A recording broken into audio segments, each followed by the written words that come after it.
Ça c'est dans ma tête. Ce soir, l'ennemi connaîtra le prix du sang et des larmes. Et de la ligne descendait les à santé de la paille, les fusils, la mitraille, les grenades. Oh, et les tueurs à la balle et au couteau, tués. Oh, et Savannah, attention à ton flambeau, dynamite. C'est nous qui brisons les barreaux des prisons, la haine à nos tous et la faim qui nous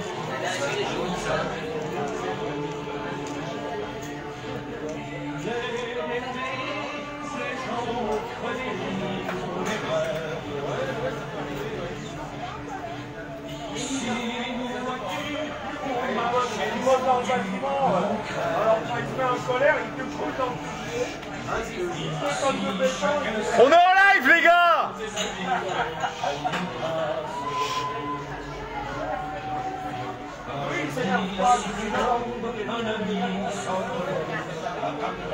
Arnold, dis aux collègues qu'on est en live, on peut pas faire de montage. Devant toi là. Baisse un peu. Ah, tu veux baisses la musique? Non, non, non, non. Baisse la musique. On va faire un live là, on est en live les gars.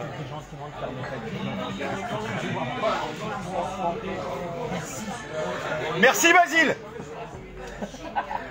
Bonsoir les amis, vous êtes avec les Gilets jaunes constituants Pays de l'Europoint. On est à la fin de la manif, on est avec les collègues, comme à la fin de chaque manif, on se retrouve au café où on débriefe, où on parle, etc. Et là, ce soir, il y a quelque chose d'assez extraordinaire qui a été lancé. Les cahiers d'exigence du métro Saint-Antoine, Paris 11e. Alors en fait, cahiers d'exigence, c'est pas les cahiers de doléances. Il n'y a pas de dol, c'est pas mon bon maître, donnez-moi plus de cordes, rajoutez-moi 2 maillons, ou peignez la chaîne en rose. C'est pas ça. C'est, on les paye, ces enculés de politiciens qui se trompent à 8 000 € par mois, ils ont 3 boutons, ils se trompent. Ah oui, je me suis trompé, mais j'ai rectifié. Non, t'as pas rectifié. Le vote, il a été comptabilisé. L'affaire, c'est les cahiers d'exigence. Alors les cahiers d'exigence, c'est quoi? On est avec Maurice. Salut. Voilà Maurice, hein, vous le connaissez si vous êtes sur Paris. Gilets jaunes de la première heure. On a des photos de toi 1er décembre, défoncé la gueule en sang. Bref, les cahiers d'exigence, c'est quoi? C'est les collègues qui exigent, qui écrivent noir sur blanc ce qu'ils exigent. Alors là, juste, voilà, petit exemple. J'exige que la Constitution soit écrite par le peuple instruit des questions juridiques, politiques et économiques. Bon, après, c'est signé par un connard de rond-point, on le connaît, c'est Mishka. Bon, c'est un connard, mais... Bon. Mais voilà, les collègues ont écrit que les non injectés par les thérapies expérimentales bénéficient des mêmes droits que les injectés volontaires ou forcés. Signé par Sylvie. J'exige le riz Karl. J'exige la liberté. Alors, ça a énormément gratté. Hein. Liberté, égalité, fraternité, c'est pas pour les chiens. Rendez l'argent par Alex. Arnold. Alors Arnold, il va nous expliquer tout à l'heure. Il a fait un pâté en fait. Et puis voilà, l'erreur elle est humaine. On en a parlé. Et il a raturé, voilà. Mais il s'est rattrapé derrière. Voilà, on en parlera, Arnold. Il n'y a pas de souci. On est avec Maurice. Est-ce que tu peux nous expliquer le pourquoi, le comment? Pourquoi c'est intéressant d'écrire ces cahiers d'exigence? Parce que finalement, ce qu'ils nous reprochent, tous ces enculés, hein, que ce soit des syndicats subventionnés, s'intéresser à notre cause. Vous gueulez les gilets jaunes, mais vous proposez rien derrière. Voilà. C'est nous avec Terra Nova, avec Fondapol, avec tous les think tanks financés par le CAC 40, on crée de l'intelligence, tu vois. Puis en fait, c'est au service de qui? Bah, c'est au service des mêmes qui nous saignent, toujours. Aujourd'hui, l'intelligence collective, elle a besoin de s'exprimer. On l'a fait ce soir. Alors, on est à Paris 11e, hein, dans un petit rad. Ouais, sympathique. Voilà, chez Shérif. Voilà. Alors, chez Shérif, on consulte le bottin et on écrit et on consulte les cahiers d'exigence. Ouais, c'est le but. Ouais. Alors, chez Shérif, on laisse le cahier d'exigence au bar, sous sa responsabilité. À qui veut le mieux à interpréter ses exigences, il le note, c'est notifié sur un cahier, tout à fait simple, hein, c'est pas la peine d'avoir un cahier à 500 balles. Alors, un cahier Clairefontaine, ça suffit. Alors, on fait une pub. Hein. C'était ton cahier, on a arraché des pages. On a arraché des pages. Ça va, on a trouvé un stylo, voilà, tout le monde peut le faire. Voilà, on est des connards de rond-point, pour ceux qui viennent de la province ou de la campagne, mais ici vous n'avez même pas de rond-point. Il y a des pigeons morts et des rats et des crottes de chiens. Mais les gars, on a réussi à faire ça ce soir. Ils sont où les Toulousains? Ils sont où les gars de Nîmes? Ils sont où les Strasbourgeois? Ils sont où les Normands? Ils sont où les Bretons? Ils sont où les gars du Nord? Si nous on le fait, on sort de notre condition d'esclave à gueuler avec des pancartes, mais là on exige et on travaille par écrit. C'est-à-dire que c'est l'intelligence collective. Alors on peut faire des erreurs, hein. Ça c'est pas un problème. On les rature et puis on corrige derrière. On peut en parler des erreurs. Hein.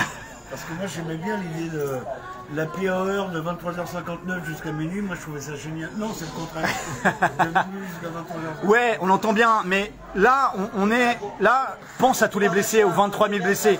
Pense à nos enfants, ceux pour qui on bosse, pour le respect de nos anciens et l'avenir de nos enfants. Oui, bien sûr, on boit un coup et on se relaxe après la manif comme après chaque 3 ans et demi. Ça, c'est pas un problème. Mais effectivement, là, après, effectivement, Arnold, tu vois, tu as écrit des choses sur la justice sociale, sur le principe de subsidiarité, sur les mandats impératifs et révocatoires, des choses qui te tiennent à cœur et qui peuvent être utiles aux collègues aussi. Donc ça, c'est de l'intelligence collective. Et l'intelligence collective, on n'est pas tout seul. Il y en a partout en France et l'idée, c'est que tout le monde fasse pareil. Il suffit d'un bouquin, d'un café que vous connaissez bien et vous déposez ce livre. Il sera même à tout citoyen à exiger ce qu'il a envie d'exiger. Ensuite, alors, voilà, ça c'est le ensuite. Pourquoi faire? Alors déjà, on sort de notre condition d'esclave. On dit mais allez vous faire enculer, sérieusement? Mais vous êtes financé par notre pognon. Nous on exige de nos employés. Donc déjà ok. Mais après ça va aller où ça? Eh ben comme pas ça va aller obligatoirement. Non. Non mais là on parle de la TVA, de ce que tu picoles, mais après les cahiers d'exigence ils vont aller où? Qu'est-ce qu'on peut en faire? C'est des gilets jaunes, des pas gilets jaunes, des gars du bloc, des gars qui écrivent, des citoyens. Il y a des gens qui sont pas du tout gilets jaunes, qui sont venus par rapport à la pandémie. Hein. Il y a des rebelles tout simplement. On se met en équipe pour pouvoir dans toutes les villes de France pour écrire. Ou les quartiers aussi, les exigences, etc. Ces cahiers donc seront relevés. Et puis de toute façon, quoi qu'il en soit, chaque citoyen n'a pas. Un certain nombre de citoyens ont toujours les mêmes exigences. Donc selon le nombre d'exigences, on ne fera pas comme l'autre connard de les foutre à la poubelle. Non, parce que ça appartient au peuple. Exactement. Ça appartient aux gars du 11e. On nous a fait le coup une fois de faire un grand débat, etc., qui a fini à la poubelle. Financé par McKinsey d'ailleurs, avec le pognon, hein, bref. Ouais. Mais l'affaire, c'est autre chose, la démarche elle est différente. La démarche elle est au niveau des quartiers. Ici, il n'y a pas de gars des syndicats, il n'y a pas des gars de la politique, il n'y a pas de politiciens, il n'y a rien. Là, tu as juste des gilets jaunes, des gars du bloc, il y a des citoyens, il y a des réinfos Covid, des réseaux RSA, etc. Ils sont en train de gratter. Alors là, il y a quoi? Il y a 8 pages qui ont été grattées. Il y a des gens qui ont gratté beaucoup parce qu'ils avaient lourd sur le cœur. L'affaire, qu'est-ce qu'on peut en faire? Là, ça dépend de toi, ça dépend de toi, ça dépend de tout le monde. Qu'est-ce qu'on peut en faire? Déjà, ça va rester chez Shérif, ça va rester chez le taulier. Bon, mais après, ça, on peut faire des photocopies. Et puis, à la fin, on peut aller le porter au député ou au gars qui veut être député. C'est un rapport de force. T'as 50 connards de ce quartier-là qui vont aller apporter des exigences. Ils veulent pas. Ça va leur permettre de travailler réellement. On leur donne exactement les sujets qui sont à traiter, entre autres les exigences, et c'est à eux ensuite d'écrire, parce que c'est la base. Hein. Ils sont à notre service. Ils sont à notre service. C'est le principe de subsidiarité. C'est-à-dire que c'est au niveau du peuple que ça doit être décidé et écrit et pris en main. À la base, c'est pour ça qu'on oublie le porno, on oublie le foot. On oublie Hanouna. Là, tu grattes pour tes anciens, tu grattes pour tes enfants. Et tu mets tout ce que t'as. T'as 3 ans et demi. Et il y en a qui ont eu des blessures, qui ont été blessés dans leur chair, qui ont été handicapés à vie. Et ils n'ont pas été blessés pour rien. Psychologiquement, ça va déjà leur donner à tous, hein, n'importe quel citoyen, ça va lui donner la possibilité un peu de s'ouvrir sur le futur et de marquer la tôle, ceux qu'on fait de la prison. Exactement, déjà. Gilets jaunes en prison. Alors, tant que les endormis, là on parle pas des endormis, on parle des gilets jaunes, on parle des gars du bloc, on parle des gars des réseaux RSA, Réinfo, Souverain Uni, tous les réseaux qui sont montés. C'est les exigences citoyennes. Alors si c'est les gilets jaunes qui donnent l'impulsion, bah tant mieux. Parce qu'on l'a donné quand même l'impulsion. Hein, 1er décembre. La semaine d'après, il était prêt à décoller hein, avec l'hélicoptère, l'autre. Hein. Et le MEDEF a lâché plus de thunes que 40 ans de... 40 ans d'esclavage, exactement. Que de trucs de saltimbanque derrière de la musique avec des buvettes illégales aux manifs de la CGT ou de la CFDT. Hein. Donc, l'affaire... On vous le dit avec nos mots, voilà, bon, vous le savez. Qu'est-ce qu'on va en faire? Faut surtout pas le laisser à quiconque, ça c'est collectif. Ces cahiers d'exigence, c'est quelque chose de collectif. Ça appartient à Shérif, à son bar. C'est lui qui va le gérer, ça. Et l'affaire, après, c'est un outil qu'on va pouvoir utiliser en rapport de force avec les merdias, les radios locales, les apprentis propagandistes. Ceux qui veulent gratter un poste de député ou de sénateur. Ça va revenir les élections, ça revient toujours, ce même cirque. Après, qu'est-ce qui va nous empêcher de monter à la mairie, d'imprimer, de faire des photocopies et de monter à 50 à la mairie? Au nom du collectif, du bar Le Métro, dans le 11e. Qu'est-ce qui va nous empêcher de faire ça? Qu'est-ce qui va empêcher les collègues de Toulouse, de Strasbourg, de Lille de faire pareil? Moi, j'aimerais parler quand même des nouveautés qu'il y a quand même suite aux législatives. Il y en a qui se sont battus, il y a un changement... pour ceux qui y croient encore, pour ceux qui y croient encore. Il y a une femme de ménage qui est à l'Assemblée nationale. Une sur combien? Oui, une sur combien? Est-ce que je peux prendre la tête? Est-ce que je peux prendre la tête? Oui, tu peux, chauffeur de taxi. Chauffeur de taxi. C'est pas pour nous, rassurez-vous les amis. Chauffeur de taxi, il y a plein de gens qui se sont mobilisés. Il y a un nouveau visage qui arrive. Oui, mais tu sais que le premier parti de France, c'est les abstentionnistes, les votes blancs et les votes nuls. Oui. 58%. Pourquoi 58%? 54 s'il te plaît. Pourquoi? Parce qu'en fait, personne ne se reconnaît dans... Le système est mort, le système est pourri, le système est mortifère. Pas parce qu'en fait, c'est parce qu'en fait, ils se reconnaissent en aucun parti, en aucun homme politique. Ils sont corrompus jusqu'à la moelle. Eh ben oui, c'est pour ça qu'ils s'abstiennent. Bah ouais. Et c'est terrible. Et c'est terrible. Parce que le droit de vote, c'est quand même... on doit l'utiliser pour pouvoir combattre. Mais si tu n'as personne en qui tu crois et qui te représente... S'ils sont tous en mandat représentatif, ils sont pas en mandat impératif. Ils font ce qu'ils veulent. C'est terrible. C'est terrible. Comment les révoquer, ces ordures-là? Est-ce qu'il y a des commissions citoyennes pour auditer leur travail, pour être au cul, là, Manon, dire non, là, tu vois, tu dis non, t'appuies sur le bouton non, tu vois, et on t'attend à la sortie. Et si toi, t'as fait n'importe quoi, tes indemnités à 8 000 € par mois, et elles vont aller aux soignants suspendus, qui ont été suspendus sans solde, sans rien. Ils sont en train de crever avec leurs enfants.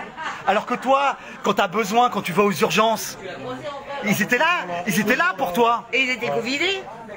Il y en avait qui étaient covidés. Et ils soignaient quand même. Ça dérangeait personne. Tu vois? Alors tant qu'on n'a pas ces commissions citoyennes pour protéger les représentants politiques de la corruption, quand je dis protéger, c'est entre guillemets, hein, parce que la corruption, s'ils font des carrières politiques, c'est pour se faire un portefeuille. Hein? Ça passe du public au privé. Ils n'ont aucune conviction, ces gens-là. Aucune conviction. Ils vont là où les vents les mènent. C'est à nous de faire en sorte que... Et ben voilà, cahier d'exigence. Voilà. On sort de la colère et on passe à quelque chose de constructif. Comme Étienne Schwartz disait, créons nos lois. Créons nos lois en faisant des ateliers. Mais on y est arrivé avec le CNR à une époque. Mais tu vois là, parce que CNR c'est d'autres hommes, c'est les hommes qui avaient combattu, les Allemands. Là, les temps faciles de la société de consommation, on produit des merdes. Pas les Allemands, les nazis. Les Allemands n'ont rien à voir avec... Ah, excusez-moi, Non, mais voilà, non, mais bon...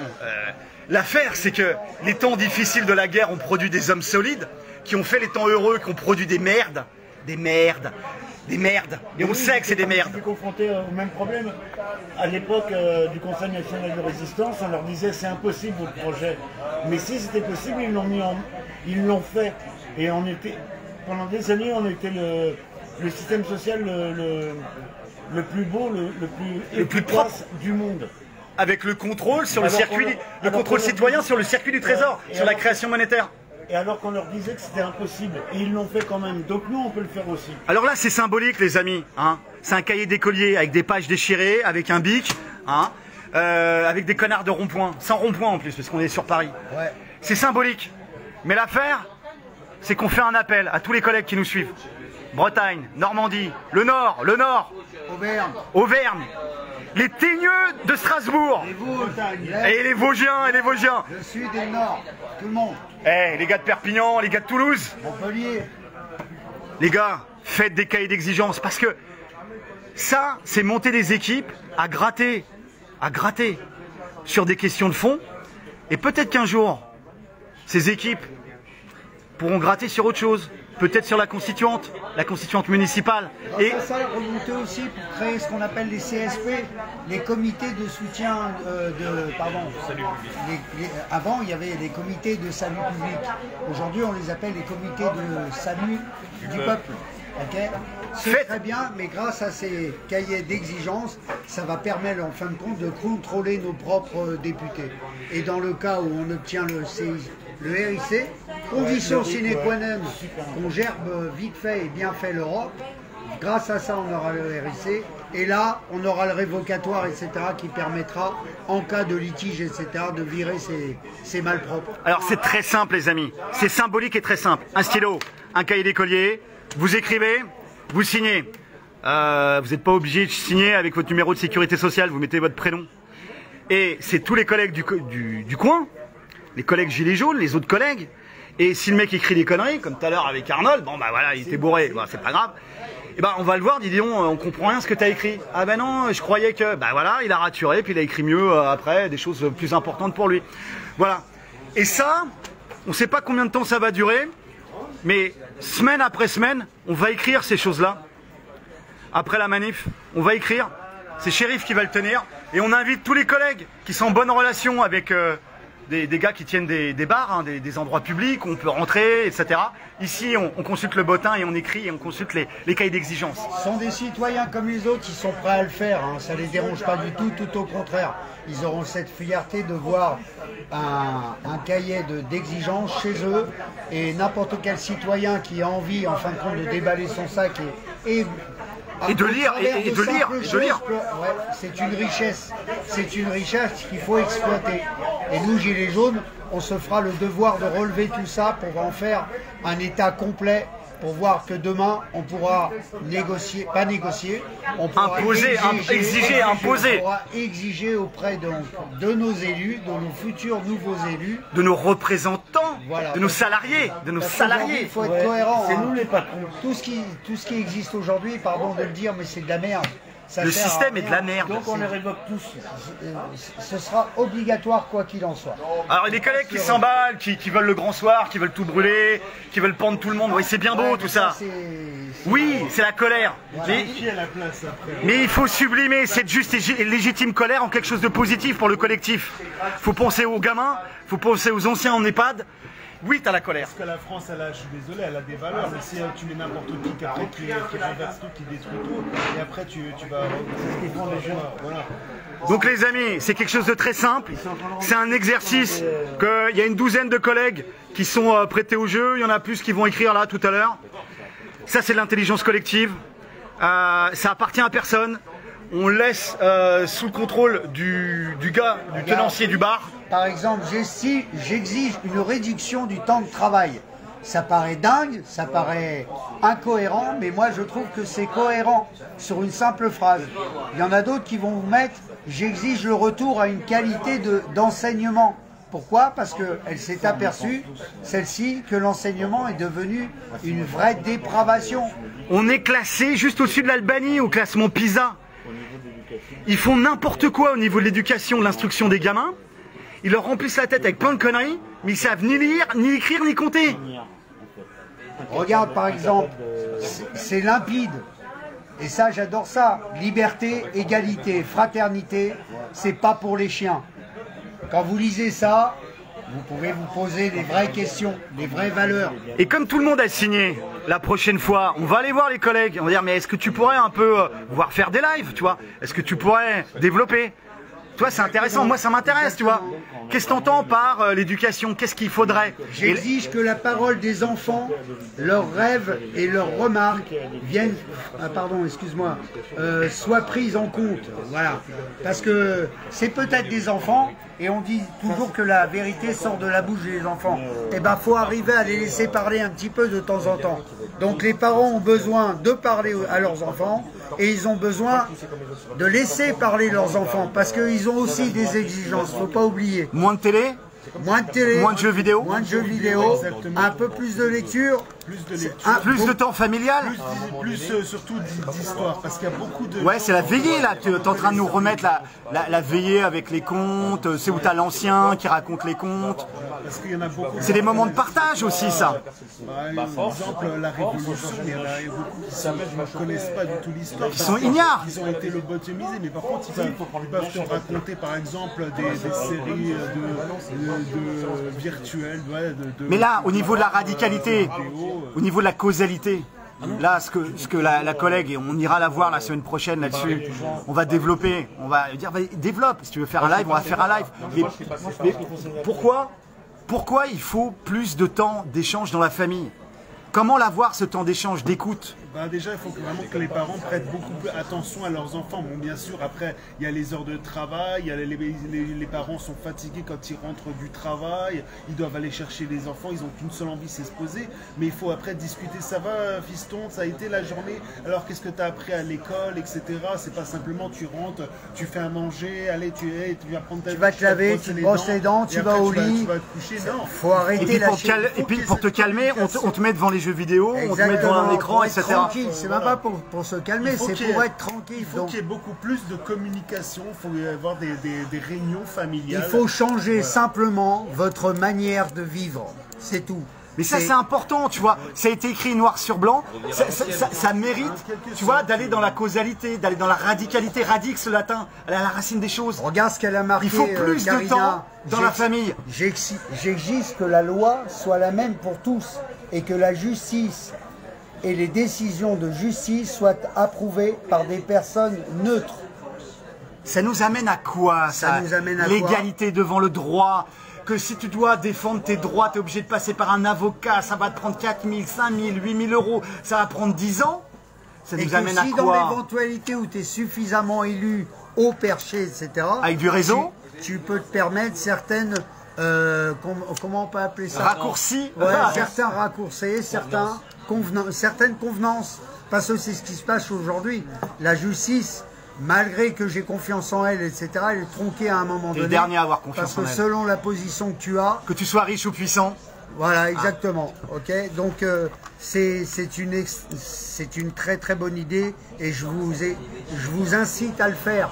Dans chaque ville, dans chaque village, dans chaque cité. Dans chaque quartier. D'accord. Même si vous mettez, alors attendez, même si vous faites des fautes d'orthographe, ok, c'est pas important. L'important c'est ce que vous avez dans le cœur. Parce qu'après c'est de l'échange et on couche sur le papier comme on dit. J'exige un respect de l'humain. Ça veut dire quoi? J'exige un respect de l'humain. Est-ce qu'on parlerait du médical? Est-ce qu'on parlerait du concept ne pas nuire des médecins? Est-ce qu'on parlerait de ce concept-là? Du consentement éclairé? Est-ce que, tu vois, ça nous amène à plein de questions très intéressantes. Merci d'arrêter les caprices bourgeois, l'adoption des animaux pendant le confinement abandonné après les tortures. Il n'y a pas que les humains, il y a aussi les animaux, il y a aussi tout ce que vous voulez. Tu traites mal les animaux, tu traiteras mal les humains. Exactement. Voilà. Donc, faut pas hésiter à parler, faut pas hésiter à écrire, à mettre ça noir sur blanc. Et je vous promets qu'on fera le nécessaire dans toute la France pour arriver à ce que nos élus fassent leur travail. Ça sera l'outil pour aller mettre du rapport de force avec des mecs qui se croient au-dessus du peuple, qui se croient des élus, tu vois, de père en fille ou de mère en fille, des dynasties de représentants politiques, de politiciens professionnels. Regarde la dernière. Je souhaite et j'exige que chacun écoute et respecte les différences d'idées, l'intelligence collective. Ça vous parle? Ça vous parle, tout simplement. Donc écoutez-vous les uns les autres, faites en sorte d'échanger, parce que l'échange, il n'y a rien de plus riche, c'est ce qui fait notre force au niveau de notre pays. La France est un des premiers pays de l'intelligence collective, faut pas abandonner et faut aller de l'avant, dans ce sens-là. On sème des graines les gars, oui c'est ridicule, oui c'est 30 mecs après une manif gilet jaune dans le 11e arrondissement, c'est pas grave, on fait ce qu'on a à faire. Point barre, on a semé des graines. Si ça vous cause, faites pareil. Force et honneur les amis, on lâche rien. On pose les jalons.